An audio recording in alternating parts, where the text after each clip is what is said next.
Every time, no.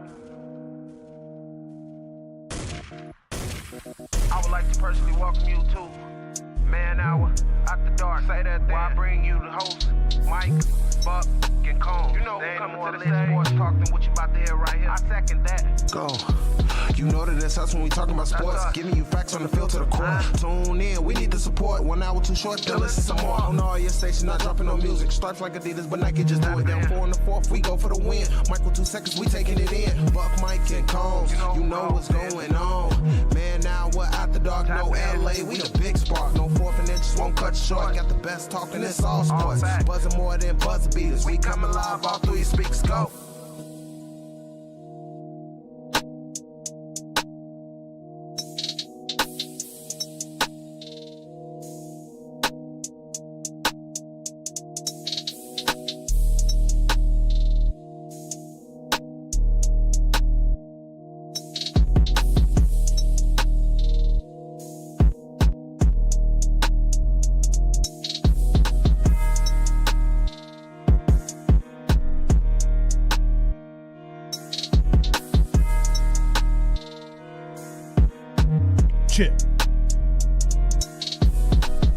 I'm ready if you are.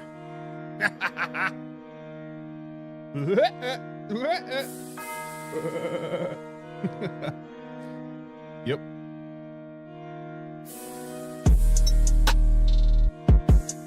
Just the way that beat hits is different. Oh. Boom, boom, boom, boom, boom.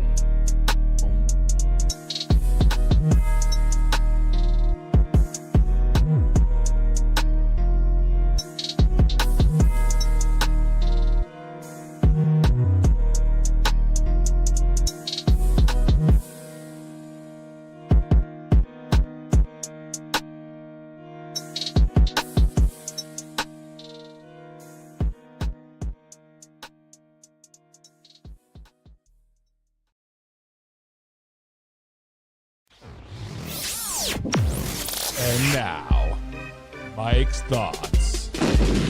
Ladies and gentlemen, boys and girls, people of all ages, I've had enough. I am fed up with all the noise surrounding Shedeur Sanders, and honestly, I'm tired of the excuses. I'm over the excuses. We've all heard it by now. Every time something doesn't go his way, suddenly the conversation turns into a race car. All of a sudden, the conversation turns into blackballing. And this narrative that's somehow bigger than the game itself. And you know what? It's exhausting and we are tired of it. Listen, I get it. Shedeur Sanders is an incredibly talented quarterback. There's no doubt about it. The guy can ball, and I can respect his game. He's proven he's got what it takes, but let's not kid ourselves.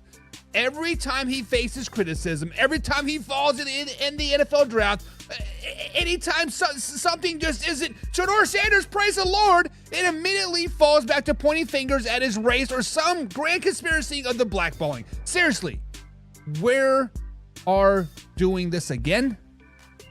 We're doing this again and again and again. Guys, here's the truth. Shedeur Sanders is being judged just like any other player at his position. It's not some vendetta against him. It's not about performance. It's not about winning. It's about the game. But every time something goes wrong, fall in the draft, people act like it's because he's black. Spoiler alert, Cam Ward is black. He was the first overall draft pick in 2025 in an NFL draft. And let me tell you, the narrative does not disservice him and any other player out there. Let's be clear. We're in an era of football where if you are talented, people will recognize you. If you can produce, you will get a shot, regardless of your skin color. But this whole being blackballed or people just hate him because he's black excuse is weak. It's tiring and it's outdated. If you play, you can play. The moment you try to spin it into a race issue every single time Shedeur Sanders doesn't get what he wants, you're taking away from his actual talent. He doesn't need a pity card, and he needs to prove himself in the NFL, period. And that's what's driving me crazy. We've seen quarterbacks go through the grind. Not all of them get a free pass, and not all of them get the golden ticket handed to them. Shedeur Sanders' journey is no different. He's got to earn his respect, just like everyone else. But this consistent push to frame it as the world against me because of his race, I'm not buying it. Not today, not tomorrow, not ever. At the end of the day, it comes down to performance and winning. Let's keep it there, folks. It isn't about skin color. It isn't about the capability. It's all about the capability. And if Shedeur Sanders wants to prove himself, he can do it with his arms, his legs, and his leadership. Not by playing the race card. Enough of that.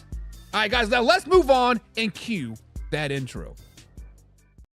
Are you ready for the best damn NFL show on the planet? Man Hour Nation, rise up. Yeah, hey, let's go.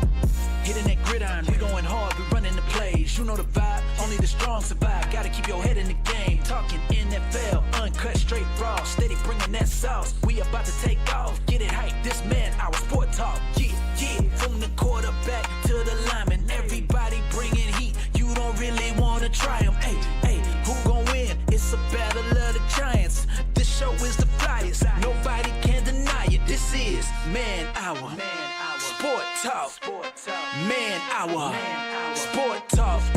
What team you reppin'? We keep it interesting. Who caught another down? Who got that interception? This is Man Hour. Sport Talk.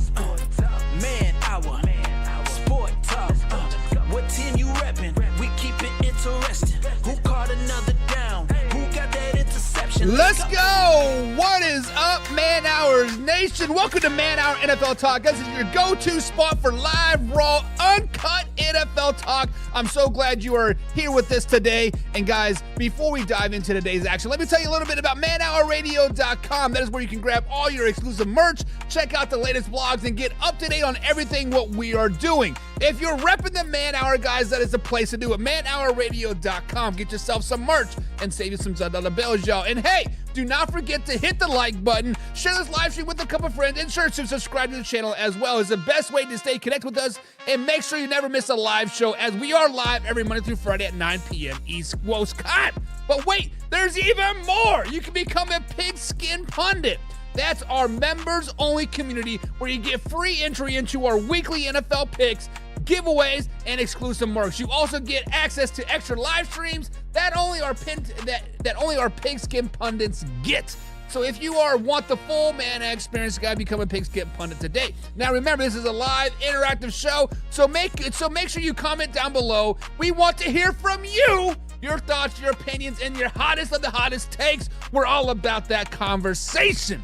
But guys, today's show is going to be a good one. Today's show, we talk about a lot of the Pigskin Pundits teams. We talk about my team, and we talk about arguably the best division in football, and that is the one and only AFC West. We give them a little bit of draft grades, we talk about the future, and then we move into Monday's edition of Buy or Sell. That's right, guys. Every Monday we do a little thing called Buy and a little bit of Sell. We see what the people are saying, we see what the people are talking about, and of course we end every show with a little bit of fact, and then of course a little bit of crap as well. But guys, spoiler alert, this is the pre-recorded live stream. It's still live, it's still raw, it's still uncut, and I still see your comments. I'm actually probably in the chat right now interacting with you guys as we speak. But guys, my life right now is hectic. We're in the middle of moving, we're in the middle of baseball season, we're in the middle of soccer season, we're in the middle of transitioning or uprooting our whole lives and moving all in the next 2 weeks. So guys, I still want to give you live, raw, uncut NFL talk, but we're going to have a little bit of twist. So, like, I see you. I'll interact with you in the comments as we're talking shit right now. Like, yep, Buck says, I'm here talking shit. Like I am here talking shit. But guys, we're just doing a little bit of a twist this week. These are still live, raw, uncut NFL talk, but just pre-recorded. So it's still live, but it's not live. There's no editing. No editing involved here. So it is live, raw, uncut NFL sports, guys. But let's dive into today's show, and let's start off right at the top. Let's start with the Denver Broncos 2025 NFL picks. The picks are in, the grades are tallied, and it's time to dive into what Sean Payton and George Patton cooked up this season. Let's break it down by the days, of course, and you got the grades as well. So day one, round one, pick number 20, they go cornerback J.D. Barton out of Texas. Guys, this instantly right off the bat is a grade A. Let me tell you right now, guys, this is a home run. The Denver Broncos needed this guy, and they nailed the guy. And I don't understand how he fell this far. But J.D. Barton out of Texas is a chess piece in this secondary. He can play outside, he can play inside, he can even drop into the safety looks if you need it. The Broncos needed versatility in the back end, and Barton brings that in spades. He's got instinct, he's got twicks, and that physicality that you want in a first rounder. Excellent pick, no notes. That is your day, grade A. The Denver Broncos nailed it day one. Now day two, this is where it starts to get a little spicy. Round number 2, pick number 60, they drafted a running back, RJ Harvey out of UCF. And in round 3, pick number 74, they drafted wide receiver Pat Bryant out of Illinois. And then round 3 with pick 101, they drafted an edge rusher, Veon Jones out of LSU. Right off the bat, guys, I got to give them a C+ in this day 2 aspect. I did not like a lot of the picks that they made. Right now, there were some things that get a little murky here, right? Let's start off with RJ Harvey. He's a solid player. No doubt about it. He's a downhill runner with burst, but was he the best back on the board at number 60? I am not convinced of that. I had a few guys ranked higher still sitting there, but to be determined, right? These are all my thoughts. I want to hear you guys' thoughts in the comments down below. Then you got Pat Bryant at number 74. Again, decent production at Illinois. He brings size, he brings toughness, but the receiver class was deep. They could have gotten a more explosive talent here, but hey, 74, best guy on the go, whatever, right? And then Veon Jones at 101.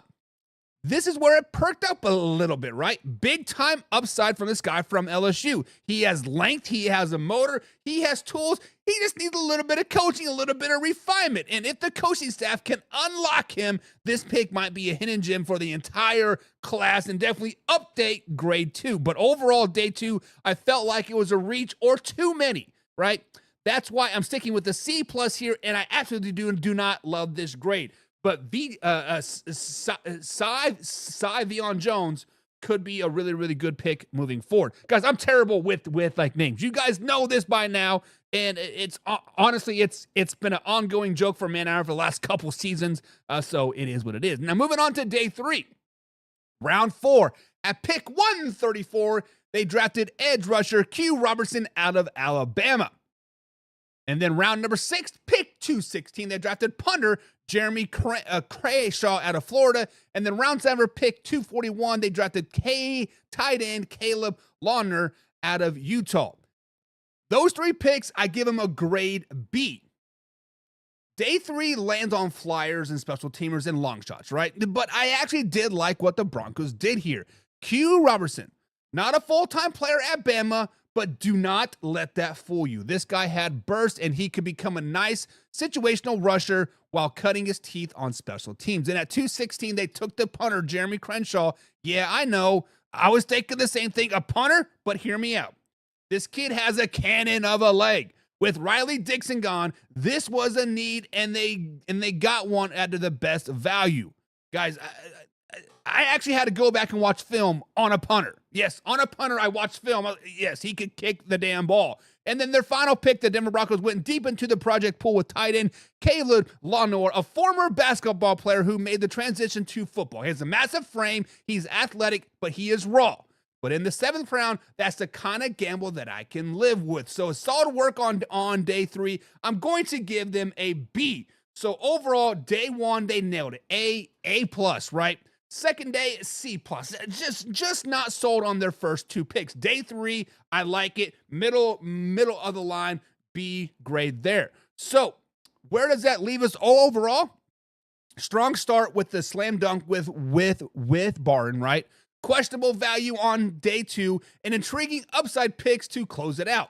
This draft may not move the needle immediately, but it built a depth, addressed a need, and left the door open for a breakout or 2 this season. If Barton becomes a star and someone like Savion Jones or Q Robertson develops, we're looking like this class a little bit more finally. But hey, that's the draft. You'll never know until the pads come on. But that's it for this breakdown, guys. Let us know down in the comments below what your final thoughts are on the Denver Broncos draft grade. Do you love it? Do you hate it? And what is your final grade? Be sure to hit that like button, guys. Subscribe, and of course, share this with a couple friends. And let me know your grades of the 2025 Broncos class in the comments below. Or you can find me on the X machine at manhour_buck. So, guys, let's transition over into the Kansas City Chiefs. The 2025 draft is in the books for the Kansas City Chiefs as well, and it is now to grade what Brett Veach and Andy Reid cooked up over the weekend, last weekend, 2 weeks ago, whatever. It's let's not waste any time. We're breaking this one down by draft day. Let's get into it. Round number 1, 32nd overall pick. They actually moved back 1 spot with the Philadelphia Eagles to draft offensive tackle Josh Simmons out of the Ohio State. I absolutely love Josh Simmons. I got a chance to watch a lot of Ohio State because I like to watch my man Zen. Every time he gets in there, I get a little excited, like, hey, I know him, right? I'm a little fanboy on the sideline, but Josh Simmons, guys, I love this pick. With the 32nd overall selection, the Chiefs addressed a major need on the offensive line by grabbing Josh Simmons out of the Ohio State. Put some respect on a Nate. But I know the knee injury in 2024 did drop him down on some boards. But this guy is a natural left tackle with great movement skill, power, and when healthy, the potential to protect Patrick Mahomes' blindside for many, many years to come. I love Josh Simmons. If Simmons returns to form, the Kansas City Chiefs got a top 15 talent at the number 32 overall pick. That's value. That's vision. That is an easy A. Guys, the Kansas City Chiefs nailed this pick. Stop worrying about injuries so much. Yes, I understand injuries happen, whatever, but this guy's a top 10, top 15 talent. Day 1, easy A for me. The Kansas City Chiefs nailed it. And also, day 2 was not solid, not flashy, but solid. Day 2 was solid for the Kansas City Chiefs. Norman Lott at a 63 raised a few eyebrows, but he's a bit undersized for a defensive tackle at 6'2", 291, and consistently has been and the consistency of him has been an issue. But man, when he is on, he is disruptive. He'll fit in as a part-time rotation with Chris Jones and add some juice on pass rushing downs. Guys, go back and watch his film. When he is on, he is on. He is absolutely amazing. Then come Aston Gillette, an edge rusher out of Louisville. This pick screams Spags all over it. He's physical, He's got a high motor. He plays with leverage, and he's got the trait the Kansas City Chiefs love on the edge. Let's just be honest. In rounding out day 2, cornerback Noel Williams, again, checks all the Kansas City Chiefs boxes. He's long, he's competitive, and he's confident, and he will push for early snaps. Now, there's no home runs here, but all 3 could contribute quickly, and this earns a respectable B on day 2. Now, this is how you close out a draft. In day 3, this is how you draft. This is why the Kansas City Chiefs went to 3 straight Super Bowls. This is why the Kansas City Chiefs have been to 4 straight Super Bowls in the last 5 years. Day 3, Jalen Royals at 133 might end up being the steal of the draft. He has great hands, he has great quickness, and he's the kind of guy that Patrick Mahomes can build trust with in a hurry. Late 3rd round value in the 4th round, I'll take that every day. Wide receiver Jalen Royals at a Utah State at number 133. Then at round 5, pick 156, they drafted linebacker Bashara out of Oregon. The Chiefs actually got this pick after trading away the potential 5th rounder DeAndre Hopkins, which, by the way, is already looking like a solid move. Basa was a round or 2 undervalued in my opinion. He's rangy, he's instinctive, and competes with Nick Bolton and completes Nick Bolton beautifully. And then in the 7th round pick, they drafted running back Brashard Smith. I'm saying his first name wrong. Brashard Smith out of SMU. Every year, the Kansas City Chiefs find a guy who ends up flashing in training camp. Smith could be this dude this year. When you go back and watch the film, he's dynamic, he's explosive, and he is a perfect fit in Andy Reid's offense, and definitely going to learn a lot from Kareem Hunt and Ajay Pacheco moving forward. That was a great day 3. It was another straight up A+ for the Kansas City Chiefs. Guys, I give the Kansas City Chiefs an overall grade of like an A. They nailed it day 1 with Simmons. That is an A. Day 2 was a solid all the way around, B+. And then day 3, smart, sneaky value picks, another A. The final verdict, guys, is the Kansas City Chiefs walked away with the draft class that strengthens in the trenches, which they needed. They added speed and built depth across the board. It may not have the big headlines, but it was all about fit, functionality, and football IQ. And listen to me when I say this. With Patrick Mahomes under center, every draft is making sure the machine keeps humming. And this one, it's humming just fine. That's all for this edition, guys. But this is all for this. But I want you guys to let me know down in the comments below. Draft your draft grades in the comments. Hit the repost button, guys. Like, comment, and share. And be sure to follow me on X at manhour_buck. As we do talk Kansas City Chiefs all season long. Of course, all off season. Got a lot of Chiefs talk coming up because rookie minicamp is coming right around the corner, baby. But, guys, Raiders Nation, what is up? What is up, Raider Nation? Guys, if you don't know me, I am Buck. You can find me at manhour_buck on the old X machine. And today, on this 3rd segment of today's show, we're going to dive into the 2025 NFL Draft for the Las Vegas Raiders, what they did in Green Bay. And I'll say it's up top. Right off the bat, I'll say this right off the top. This draft was a statement. The Raiders came out here and made a statement. Pete Carroll might just have put the league on notice along with John Spike, right? Let's break it down by the draft and hands out some grades because, folks, this draft deserves some love if you are a Las Vegas Raiders fan. Number 1, day 1, 6th overall pick, running back, Ashton Gentry out of the Boise State. Guys, this is an A+ right off the bat.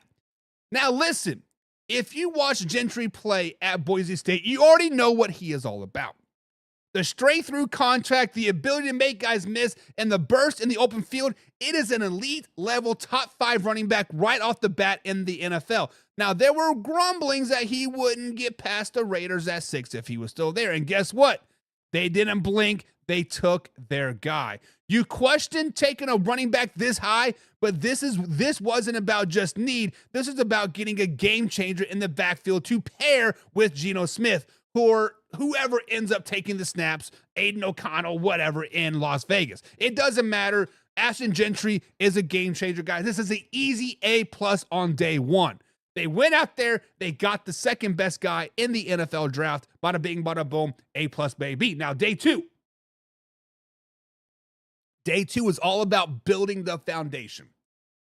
All about building the foundation. At picks 58, 68, 98, and 99, they drafted wide receiver Jack Beck out of TCU, cornerback Darren Porter out of Iowa State, offensive lineman Caleb Rodgers out of Texas Tech, offensive tackle Charles Grant out of William & Mary. Right off the bat, guys, they nailed it on day two as well. Another A. Jack Beck is the move in the chains type of guy. He's a tough, smart, reliable wide receiver, and he will compete great with Jakobi Meyers, or he will complete Jakobi Meyers, giving that nice little rounded out aspect in the Raiders wide receiver core. Biggest they need there. Then you add Darren Porter. He's long, fast, rangy corner out of Iowa State, fits Pete Carroll's system mold to a T. But it's all about double dipping on the offensive line and they really impressed me by drafting the man, the myth, the legends, Caleb Rodgers and Charles Grant, two guys who bring versatility and grit. One's a Big 12 vet, and the other one's a small school riser. Between them, you're adding depth and long-term potential. Guys, this is an easy A and day two for the Las Vegas Raiders as well. And as a Kansas City Chiefs fan, this is hurting me to see them nail this draft. A+, and then day two an A. Day three, they get yet another A. And I don't say this lightly. This might be the best day three haul in the entire league. Thornton, wide receiver out of the Tennessee, out of UT. He has size, he has speed, and he has more upside than most people want to admit. He was buried on the Tennessee depth chart, but man, the traits are all there. The man can ball. Then you add Tonka Hemingway, defensive tackle out of South Carolina. He has a high motor. And then Pegasus, who brings some serious beat to that defensive line rotation as well. That's a physical 1-2 punch in the trenches. And then here's where it gets even better. Not only have they nailed the draft so far, they get even better. They add yet another wide receiver, Tommy Melton out of Montana State. Guys, the Raiders drafted both quarterbacks from the 2024 both wide receivers from the FCS wide receiver card, right? Cam Miller from North Dakota State, reserved upside, steady, well-coached, but Tommy Melton, they announced him as a receiver. He tested off the charts, and he's literally running routes at Pro Day. Pete Carroll loves his kids' versatility. Gadget plays, special teams, Wildcat. Melton might be a Swiss Army knife in this year's draft. And then you wrap it up with Cody Lindbergh, a high-effort linebacker out of Minnesota. He's a depth guy who will earn his keep on special teams more than likely. Day three gets another A+. Value, versatile, and full upside. So, guys, here's the final tally for the Las Vegas Raiders. I'm puking in my mouth a little bit, but they did amazing. Day one, A+. Day two, A. Day three, A+. Guys, the final grade for the 2025 NFL Draft for the Las Vegas Raiders, they have the best draft in the entire league. They get an A across the board. John and Pete Carroll didn't just hit on positions of need. They found playmakers, they found potential, and guys who fit the culture they're trying to build in Vegas. Raider Nations, you have every reason to be excited right now. This is a new era in the black and silver. This is a new era in Las Vegas. They are back in the hunt. Guys, if the Raiders are not in the playoff hunt, pushing for 9, 10, 11 wins this season, something is seriously wrong in Las Vegas. But just don't take my word for it, guys.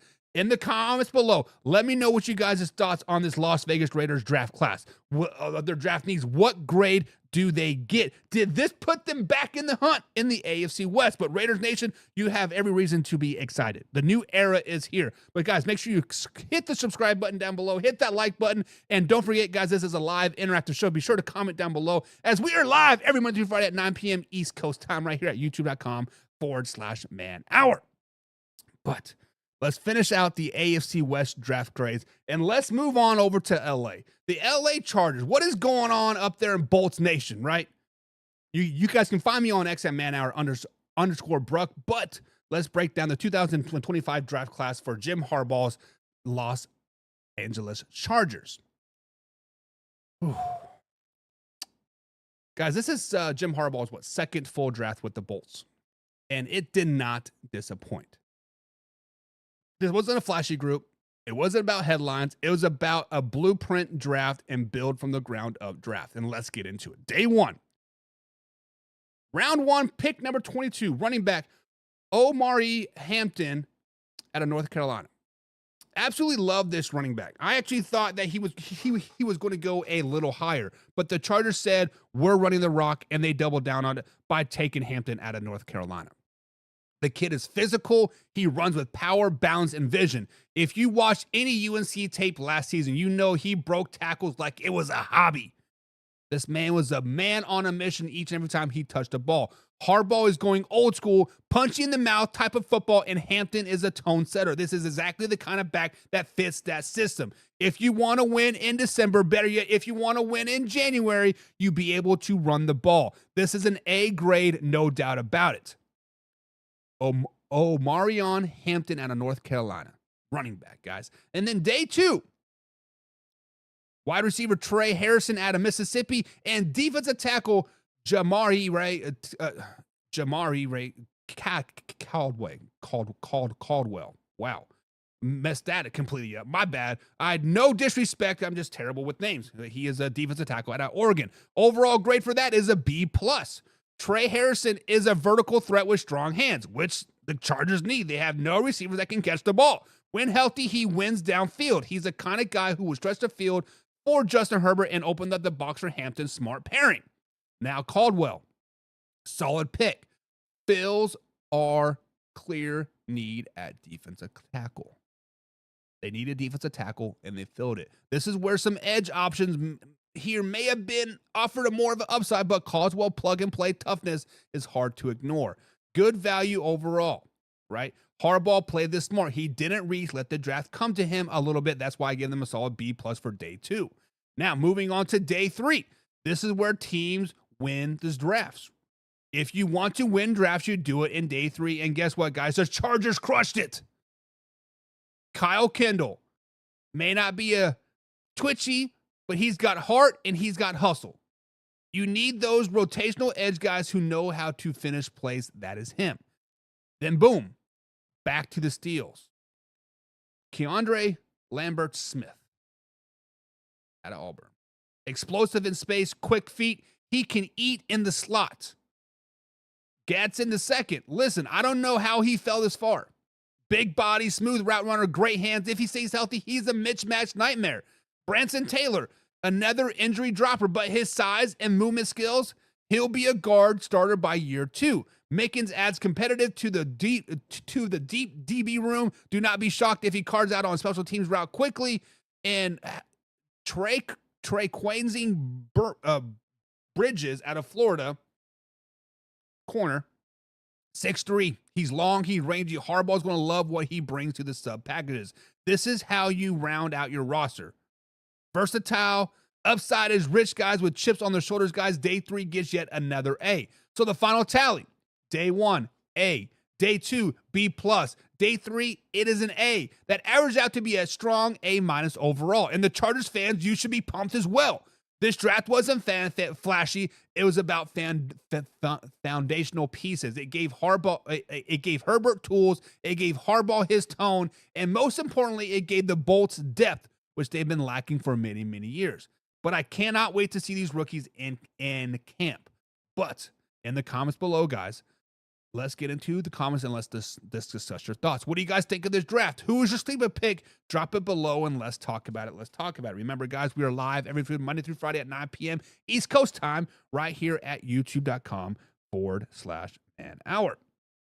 All right, guys. Now it is time to get into a little bit of buy or sell. Now, for you folks that might be new to the show or need a quick refresher, here's how it works. I'm going to present a bold statement, question, or scenario. And when this is up to us to decide. Are we buying it or are we selling it? When we're buying something, we're saying, hey, you know what? I'm all in on this. This makes sense. It's got legs and I'm behind it and we're on board, no hesitation. But on the flip side, when we sell, we are rejecting it. We're saying, nah, I'm not really feeling this. It's not right. It doesn't add up. And here's why I'm not buying into it. We're not afraid to call things out and put our own takes out there. So guys, in the comments below, play along, buy or sell. So that is how it works. It's all about making bold calls, backing them up, and having a little bit more fun with it. So let's jump into it right in and see what today's first topic is. All right, guys. So the first topic of the day here on Buy or Sell is Kyren Williams.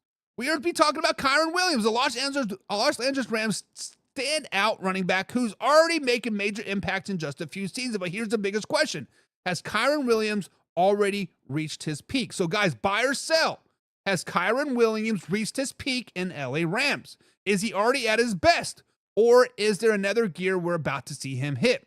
Well, guys, here's the deal. Right off the bat, I am buying it. The answer that Kyren Williams hasn't reached his peak yet, that's just crazy. And I'll tell you why. First off, let's talk about Kyren Williams and what he has already done.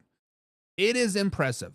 In just 2 seasons, guys, he's racked up over 1,000 yards rushing each year and scored at least 26 touchdowns. That is a serious production. And let's not get it twisted. This guy still believes he can get better. And he said it himself, I don't feel like I've touched my peak yet. And when a player with that kind of production, Williams says that, you got to believe him. He has had an outstanding career so far, earning a Pro Bowl bid in 2023 and improving his numbers in 2024. 1,299 yards and 14 touchdowns, but guess what? He didn't make the Pro Bowl in 2024, and he's just fine with that. In fact, he's determined to come back stronger and better. And I'll tell you right now, I feel that Kyren Williams is going to be a top 5 running back in 2025. There is no reason to believe that he's even scratched the surface of his potential. Look how far he's come already.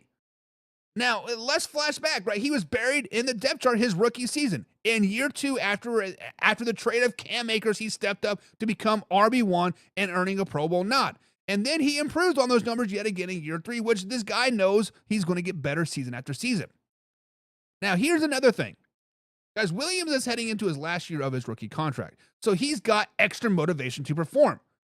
I'm talking career best numbers. You better believe he's going to put up it all over 2025, whether it's for the new deal with the Rams or to hit free agency with even bigger paycheck on the line. It's Kyren's time to shine. In a leadership role, guys, while he's focused on his potential growth, do not sleep on the fact that he's already stepping up as a leader. He's talking to young guys like Bay Cronrum and newly drafted Jaquez Hunter under his wing. The kid of veteran leadership combined with his ability still to develop means this guy is a perfect position for a breakout year. Guys, I am buying it. I'm buying that Kyren Williams has yet hit his peak yet. In fact, I believe he's going to be a top 5 running back in 2025. This guy who's still on the rise and with the right motivation and solid offensive line and fire and a fire to prove he's even better than last year, watch out, he's going to take the lead by storms. But guys, you heard it from me, but I want to hear from you. Do you guys think Kyren Williams has reached his peak, or is he just getting started? Smash that like button, hit the subscribe button, and subscribe to the channel. And remember, guys, we are live every Monday through Friday at 9 p.m. East Coast time right here at youtube.com/manhour. It's a live interactive show, so comment down below and let me know. Are you guys buying or selling Kyren's peak? Now let's get into the comments, guys, and discuss your thoughts. Kyren Williams is going to be a top 5 running back in 2025. Drop your opinions, and let's talk about it. Moving on. Now, let's get into a big topic of the day. Amari Cooper and his potential return to the Dallas Cowboys. Now, we're asking the question right off the bat, buy or sell? Does a reunion with the Dallas Cowboys make sense for Amari Cooper? Not for the Dallas Cowboys, but for Amari Cooper. Let's break this down. Amari Cooper, guys, is a top 5 Pro Bowler. A 5-time Pro Bowler. But let's be real. Things did not end well between him and the Cowboys. After 3.5 years in Dallas, Cooper was traded away in 2022 for what I can just describe only as pennies on the dollars. Well, Jerry Jones started to complain about Cooper's contract and his performance after a rough playoff exit. To make matters worse, after a trade, there were rumblings of some bad blood between the two sides. You all remember how the situation unfolded, and it was just more than just football. It was a messy breakup, and those kind of things just don't magically disappear. Now, fast forward to today. Amari Cooper has been bouncing around. We saw some serious struggles in 2024 after starting the year with the Cleveland Browns. He had a disappointing 47 yards and 4 touchdowns. Then a midseason trade to the Buffalo Bills didn't improve. He posted just 297 yards and 2 touchdowns with the Buffalo Bills. And let's not even talk about his postseason performance where he just averaged 6.8 yards per reception. That's not the production we expect from a player of his pedigree. It's clear Amari Cooper is no longer a number 1 receiver that he once was. But do not get me wrong, he still has potential. Amari Cooper can still be productive in the right situation. But I do not think a return to the Dallas Cowboys is a right fit for him. The Dallas Cowboys have a need at receiver, right? There's no question about it. They've got CeeDee Lamb, but after that, they got issues, right? You got guys like Jalen Tolbert, Jalen Brooks, and Jonathan Mingo, who all have potential but are very unproven at this point. Now, Amari Cooper could technically give Dak Prescott a familiar weapon. That's true. But think about it. The Cowboys have already moved on him from once. Cooper's age and declined production mean he's no longer the focal point of a high-powered offense. And honestly, re-signing him makes it feel like recycling an old idea, much like what the Dallas Cowboys like to do, rather than moving forward than fresh, young approach. Now, let's talk about the elephant in the room. There is still that lingering tension from how things ended in Dallas. The Cowboys traded him away after a rocky exit. I just don't see the fit. When you've got that kind of bad blood between a player and an organization, it's expected to be the same kind of unsuccessful chemistry. I think Cooper needs a fresh start. He's got talent, and he's got to move from the situation in Dallas. I just don't see how a return in Dallas would benefit either side. So after all that, I'm officially selling the idea of Amari Cooper returning to the Dallas Cowboys. There's too much history, too much drama, and honestly, I think the Dallas Cowboys are better off developing their young receivers than trying to revisit the past when they've gotten a chance to build for the future.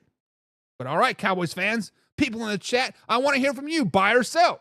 Does Amari Cooper returning to the Dallas Cowboys make the most sense, or is it just time for both sides to move on? Smash that like button, subscribe to the channel, and remember, guys, we are live every Friday at 9 p.m. East Coast time. A live, raw, uncut, interactive show, so comment down below. Let's hear your thoughts, let's hear your thoughts. But time for a little bit of fact and a little bit of crap. A little bit of fact and a little bit of crap. Well, guys, we're winding down the show, and we're not quite done yet. This is a time for our final segment, a little bit of fact or crap. Here's the deal. We're going to throw out the statements, facts that are floating around the NFL, and it is up to us to decide, guys, if it's a solid fact or it's just a bunch of crap. We're going to separate the truth from the nonsense, cut through the hype, and see what's really going on and worth believing. If it's legit, we're all about it. If it's pure garbage, we're calling it out. So, guys, grab your popcorn. It's about to get real. It's time to fact, or if it's a whole lot of crap. Let's find out here on Man Hour NFL Talk, live, raw, uncut. First off here, guys, on the old fact or crap, is we're going to talk a little bit about my man Marvin Harrison. We got a juicy one.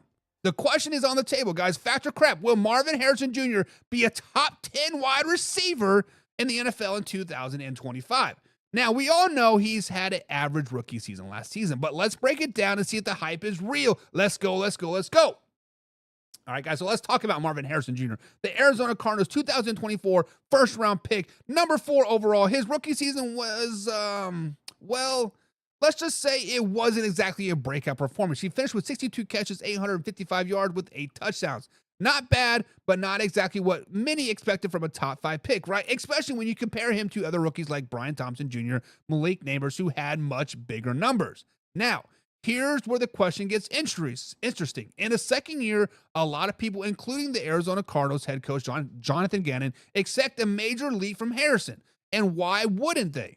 It's pretty common for players to take big year 2 jumps. Gannon's even mentioned that he's been putting in the work, addressing areas of needs to improvement, and he's looking awesome so far in camp. So you've got the typical growth to look forward to. Does that sound like a top 10 receiver to you? Slow it down, baby. Here's the catch. Harrison's rookie season wasn't without the struggles. His efficiency was a concern. He had many more targets than other rookie wideouts, but still finished with fewer yards. And don't even get me started about the chemistry or lack thereof between him and Kyler Murray. They just didn't seem to be on the same page a lot of the time. Now, they've both been working on that connection in the offseason, but it remains to be seen how much of it hasn't improved. Speaking of the offseason, Harrison has bulked up. He's added a little bit of muscle, which should help him fight off those physical corners. We all know how big a difference that can make when a wide receiver, especially someone like him with a ton of potential. And from what we've been hearing, he's been grinding, training with other receivers to improve his physical metrics. Sounds promising, right? But here's the thing. The Cardinals didn't make any major moves to add big-name receivers this offseason. So the pressure is really on Harrison to step up and be the guy. Gannon seems confident that Marvin has the right mentality to fix his rookie year issues, and that's big. But will it be enough to elevate him to a top 10 receiver status in the NFL? So let's weigh our options, guys. You got a receiver who shows flashes of promises, but has to improve his efficiency and chemistry with his quarterback. He's been working hard this offseason to get bigger, faster, stronger, and has a coach who believes in his potential. The team didn't bring in any other big-name receiver, meaning they're banking on him. So it's a big ask, but it's definitely possible. So what do you guys think? Factor crap. Is Marvin Harrison going to make that year 2 leap and crack the top 10? Personally, I think it is a stretch. He's definitely got the tools to surprise us. I'm leaning toward fact, but he's got some work ahead of him, so I'm going to stay with crap. So what do you guys think? Drop your comments down below. Let's discuss it. It should be an exciting 2025 season for the Marvin Harrison Jr. and the Arizona Cardinals. But what do you guys think? Is it a little bit of fact, or is it a little bit of crap? All right, folks. All right. Guys, as we start to wrap things up here, let me turn on some good music here. Let me start with some nice little Warzone music, right? A little bit Warzone. As we start to wrap things up here, guys, let's take a moment to reflect on what we covered. It's been a wild ride, but before we close it, guys, I want to leave with my final thoughts of the day. I think it's a very important question to ask. Why is it some people are getting fined and punished for a prank call of the NFL draft picks, but others seem to be shaking out without any consequences? We all remember the recent controversy surrounding Atlanta Falcons defensive coordinator Jeff Ulbrich and his son Jackson. The situation was clear. Jackson, with access to confidential information, prank called Shedeur Sanders, and the Falcons were fined $250 as a result. And Ulbrich's person was fined $100,000, and rightfully so. They took responsibility. Ulbrich publicly apologized, acknowledged an inexcusable nature of the innocent, and he promised to learn from it. But here's the thing. This just wasn't an isolated event. Why isn't the NFL looking into other prank calls that were made during draft process? But yet those responsibilities for those calls aren't facing the same level of scrutiny. Take, for example, the prank call made to Shedeur Sanders for someone impersonating the New Orleans Saints general manager Mickey Loomis. The innocent too went viral, yet the person responsible did receive that $100,000 fine. But other prank calls across the board did not receive such things. No fines, no mainstream media. The message seems mixed right now. On one hand, you have consequences for Jeff Ulbrich's action, fair enough. But on the other hand, we have the NFL still looking into similar prank call situations without the same level of accountability. So the question remains, why the double standard? Why is one of the set of individuals getting punished while others continue to go without consequences? If we're serious about protecting these young players and the integrity of the NFL needs to show consistency. It's not enough just to hand out fines when it's convenient. If prank calling draft prospects is a violation, let's treat it such as across the board. Everyone involved in these pranks should be held accountable. Let's not turn a blind eye when it's convenient. Let's make sure that the integrity of the draft process and the people involved in it are respected equally. The NFL needs to make a stand here. It's time to get a hold of everyone accountable, just not easy targets. Guys, that is it for today's show. We are 100% out. See ya tomorrow. Hey, now it's time to take off. Gotta keep it live and raw. Better stay tuned in. Man, our NFL talk. I know that you're ready for more. They on the field, ready for war. Who's in the lead? I'm checking the score. We about to do it like never before. NFL live, uncut, raw. This is Man Hour NFL Talk. Let's go.